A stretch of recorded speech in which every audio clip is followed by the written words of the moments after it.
안녕하세요. 호주 곰탱이입니다. 호주의 워킹홀리데이나 적절하게 일을 하실 수 있는 비자를 소유하신 분들이 호주에서 처음 일을 잡을 때 많이들 고민하시는 내용을 이야기해 보겠습니다.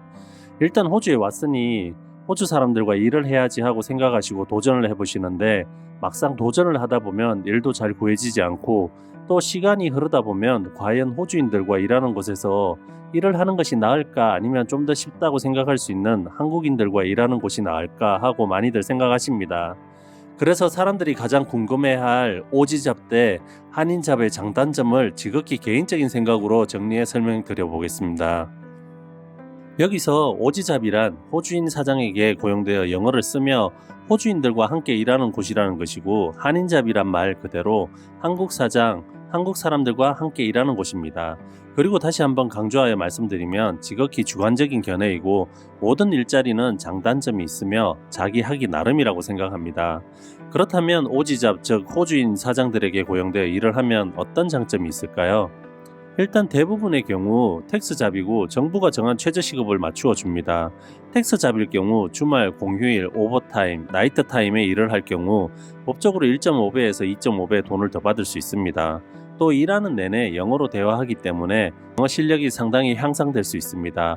그리고 다양한 국적의 사람들과 일하면서 새로운 경험을 할 수 있고, 쉬는 시간, 식사 시간, 출퇴근 시간에 사장 눈치를 보지 않고 쉬거나 집에 가도 됩니다. 쉬는 시간에 쉬는 것은 자신의 권리이며 또한 어떠한 조건 없이 퇴근 시간 정각에 퇴근하는 것도 자신의 권리이기 때문입니다. 그리고 회사에서 다치거나 부당한 일을 당했을 경우 법적인 조치와 치료를 받으실 수 있습니다. 그렇다면 오지잡에는 어떠한 단점이 있을까요? 일단 영어가 능숙하지 않으면 일자리를 구하기 정말 힘들다입니다.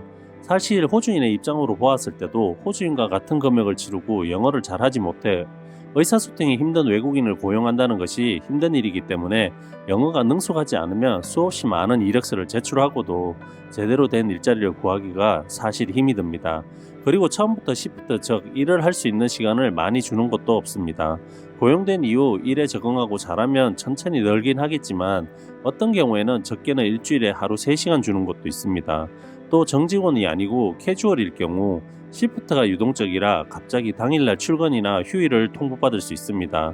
물론 이런 경우에 자신의 사정으로 요청에 응하지 않으면 점점 시프트 시간이 적어지거나 풀타임으로 고용될 수 있는 기회가 줄어듭니다.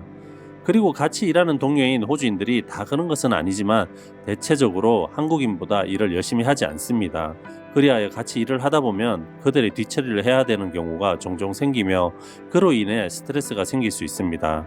그렇다면 한국인이 사장이고 한국인들과 같이 일하는 한인잡은 어떠할까요?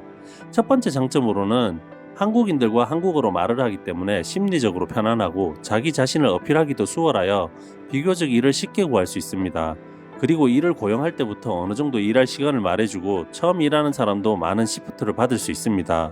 예로서 만약 본인이 일도 잘하고 본인이 원하면 정말 많은 시간 주에 60에서 80시간 정도를 한 직장에서 일을 할 수 있습니다.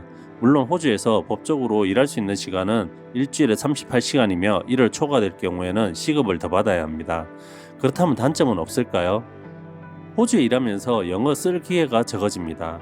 물론 손님이나 고객을 상대하면서 영어를 사용하게 되지만 실제적으로 보면 매번 사용하는 영어만 사용하여 영어의 폭을 늘릴 수 없는 경우가 많습니다. 또 캐시잡일 경우에는 즉 현금을 받고 일하면 텍스잡에 비해 상대적으로 시급이 낮고 또 그에 비해 일의 강도가 셀 수도 있습니다. 그리고 한국인의 정서나 정 때문에 약간의 오버타임이나 쉬는 시간에 일을 더하는 것을 당연하게 생각하기도 합니다. 그리하여 다른 호주잡과 비교하다 보면 몸이 아닌 정신적으로 힘들어지는 경우가 종종 있습니다. 이렇게 간단히 정리해 보았는데요. 여기서 한 가지 꼭 알아두셔야 할 것은 무조건 오지잡이라고 좋고 한인잡이라고 나쁜 것만은 아니라는 것입니다. 덧붙여 호주에서 일을 구할 때 이런 곳은 무조건 피하라고 말씀드리고 싶은 점이 있는데요. 첫 번째로 구인 사이트에 자주 글이 올라오는 것입니다. 이런 곳은 잘 살펴보셔야 합니다. 대부분의 시급에 비해 강도 높은 업무를 요구하거나 같이 일하는 사람들의 인성이 좋지 않을 확률이 매우 높습니다. 두 번째로 시급을 명시하지 않는 곳입니다. 호주는 세계에서 최저시급이 가장 높은 나라로 2023년 기준 최저시급 호주 달러로 21불 38센트이며 캐시잡일 경우에는 텍스를 내지 않기 때문에 더 낮은 경우가 많습니다. 그리고 캐시잡이라고 하더라도 각 도시마다 하는 일의 평균 시급이 존재합니다. 그리하여 구인 사이트에서 시급을 명시하지 않는 곳은 이 평균 시급보다 낮을 경우가 많습니다. 하여 혹시 시급이 명시되어 있지 않다면 인터뷰를 볼 때 꼭 확인해 보시는 것이 좋습니다. 마지막으로 자신이 계획했던 것보다 일이 빨리 안 구해지면 조급한 마음에 아무 일이나 시작하는 경우가 많습니다. 하지만 호주 오기 전에 마음먹었던 다짐을 잊지 말고 그래도 내가 좀 더 원하고 해보고 싶었던 일을 하기 위해 열심히 이력서를 돌려보시길 바랍니다. 이상 호주에서 살고 있는 호주 곰탱이였습니다. 구독과 좋아요, 알람 설정은 영상 제작에 많은 힘이 됩니다. 감사합니다.